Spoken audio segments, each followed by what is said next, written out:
안녕하세요. 박식TV의 박봉식입니다. 오늘은 알아두면 유익한 통통한 이야기, 직장 내 괴롭힘에 대해서 이야기해 보겠습니다. 직장에서의 괴롭힘. 네, 지난 7월 16일부터 직장 내 괴롭힘 금지법이 시행이 됐죠. 그래서 10인 이상 사업자는 취업 규칙에 직장에서의 그런 괴롭힘 예방과 징계에 대한 내용을 거기에 기록하도록 의무화 시켰습니다. 처벌보다는 근절을 위한 것에 초점을 맞췄다고 볼 수 있죠. 우리가 법정 의무 교육을 받지 않으면 어떻게 돼요? 과태료를 물게 되죠. 그런데 직장 내 괴롭힘 금지법에서는 처벌보다는 근절을 위한 것에 초점을 맞췄다고 할 수 있습니다. 취업 규칙 그 안에 직장 내에서의 괴롭힘 예방과 징계 이런 것들을 기재하도록 돼 있는 수준이죠. 자, 그렇다면 여기에서 취업 규칙 무엇을 넣어야 되는지 한번 살펴보겠습니다. 6가지가 있네요. 첫째는 금지 대상 괴롭힘 행위. 네, 이러이러한 것으로 상대를, 동료를 괴롭히면 직장 괴롭힘에 해당이 된다라는 그 행위, 금지 대상 이거를 적시해야 되고요. 그리고 또 예방 교육을 또 직장 내에서 해야 됩니다. 이거는 의무는 아니지만 어떻게 하겠다라고 하는 그 내용을 적어 놓고요. 그리고 만약에 이러한 문제가 발생했을 때는 사건 처리를 어떻게 해결하는지 그 사건 처리 절차 적어 놔야 되고, 그리고 피해자 보호 조치, 네, 피해를 본 사람의 그 사후 처리를 어떻게 하는지 그런 조치를 명시해야 됩니다. 그리고 가해자는 어떻게 하겠다. 역시 이것도 밝혀놔야 되겠죠. 그리고 마지막으로 재발 방지 조치. 네, 그런 것도 함께 기재를 해놔야 됩니다. 취업 규칙. 반드시 10인 이상의 사업장에는 이것이 정리가 돼 있어야 됩니다. 만약에 징계 규정을 새로 만들 때는 노동자 과반수의 동의를 받아야 된다고 합니다. 이 얘기는 뭐냐면 노동조건 불이익 변경에 이것이 해당되기 때문에 근로자 과반수의 동의를 얻어야만이 징계 규정을 새로 바꿀 수가 있다고 하네요.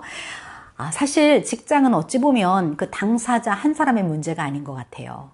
한 가족의 인생, 삶이 달려있는 곳이 바로 직장. 그래서 엄중한 곳이라고 생각을 합니다. 삶의 운명이 그곳에 집중되어 있는 것이죠.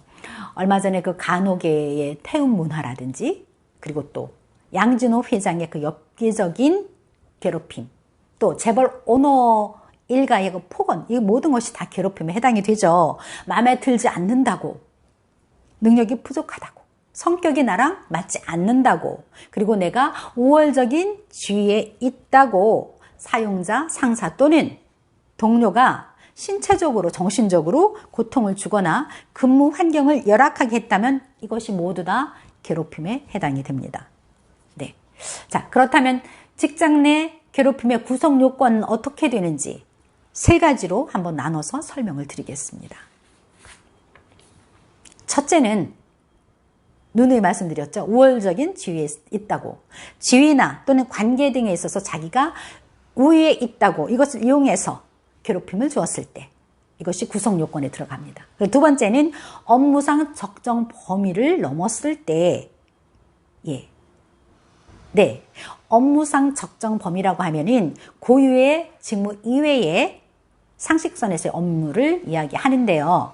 업무상 적정 범위라면, 네, 여기서 상식 이하의 일을 시켰을 경우, 예를 들어서 뭐 친구 이삿짐 날라준다거나 또 자녀 유치원에 좀 바래다 주게 한다거나 이런 것은 사실은 개인적인 일이죠.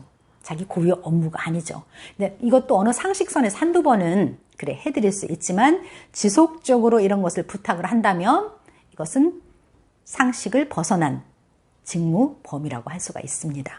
또 신체적, 정신적 고통을 주거나 근무 환경을 악화시키는 행위, 신체적, 정신적 고통, 폭언, 구타, 또 아니면 폭행, 그리고 또 여기에서 근무 환경을 열악하게 한다는 거. 이거는 출퇴근 시간을 상식을 넘어서 정한다거나 또 멀리 출퇴근하기 어려운 곳으로 발령을 낸다거나 이런 것들이 다 직장 내 괴롭힘 그 구성 요건에 들어간다고 할 수가 있습니다.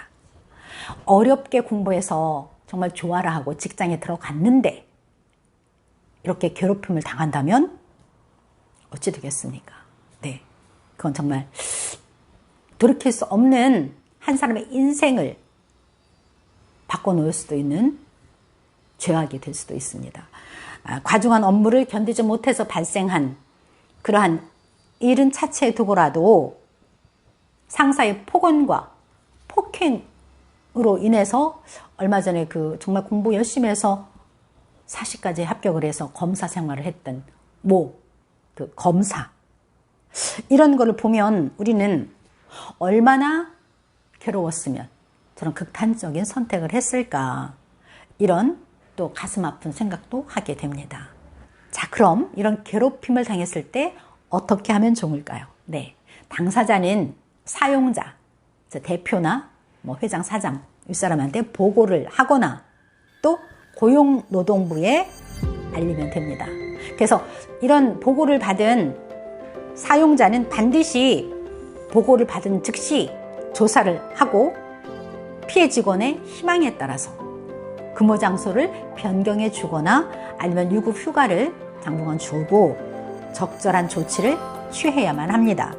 만약에 사용자가 신고자에게 불이익을 준다거나 해고를 했을 경우에는 3년 이하의 징역이나 3천만 원 이하의 벌금에 처해집니다. 네, 만약에 상사나 직장 동료가 아닌 사용자가 괴롭혔을 때는 그럼 어떻게 하느냐? 좀 전에 말씀드렸듯이 고용노동부에 신고를 하면 되겠습니다. 베스트셀러 작가 이기주 씨는 언어에도 온도가 있다고 합니다. 어떠한 온도로 커뮤니케이션 하느냐에 따라서 공감에도 차이가 있다는 것이죠. 네, 무심코 내뱉는 그 말 한마디가 소중한 사람을 내 곁에서 멀어지게 했다면 말의 온도가 너무 뜨겁지 않았나 한번 생각해 보시고요. 그리고 또 한두 문장 때문에 마음의 문을 닫은 사람이 있다면 나의 글의 온도가 너무 차갑지 않았나 한번 살펴봐야 되겠습니다.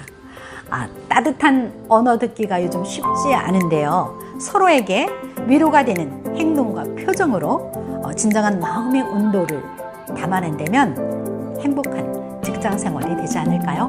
네, 오늘의 통통한 이야기는 직장 내 괴롭힘에 대해서 말씀드렸습니다. 제 이야기가 도움이 됐다면 좋아요, 구독 눌러주세요. 박식TV는 여러분을 응원합니다. 유레카